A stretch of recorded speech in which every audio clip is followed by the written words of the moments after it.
एवढं सारं इतक्या फास्ट नाही नाही नाही नाही समजलं नाही ना. एवढा सारा धिंगाणा इझिली तर पाहायला नाही भेटणार भाऊ. स्टार्टिंग तर होळी दहन पासूनच होणार. सोबतच आमच्या गावचं युवा मंडळ. होळी दहन आणि पुरणाची पोळी तर शांततेत पसली. विषय भारी होता रंगपंचमीचा. पहिले तर झटपट भाऊ जुने कपडे घेतले काढून गाठोड्यातलेच घाल लागते भाऊ.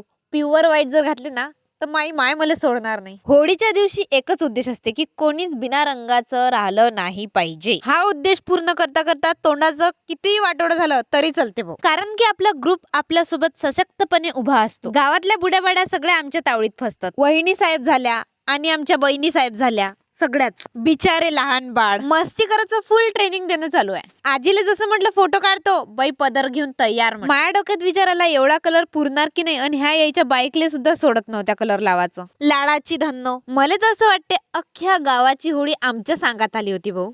गावातले अर्धे लोक तर चंद्रग्रहणच्या अंदर होते आणि अर्धे लोक असे होते ज्यांचे उद्या पेपर आहे 10वीचे. माय भाऊ एवढे खतरनाक आहे. वहिनी राहते भाऊ बाजूनं पण पहिले बहिणीला रंगवाच. या वर्षी काय मी देणं गुलालवर कसं भागवलं. नाही तर दरवर्षी हे लोक जयपूर शिवाय मला सोडत नाही म्हटलं. आणि पाण्याचा धिंगाणा घालून आम्ही आमची रंगपंचमी इथंच समाप्त केली.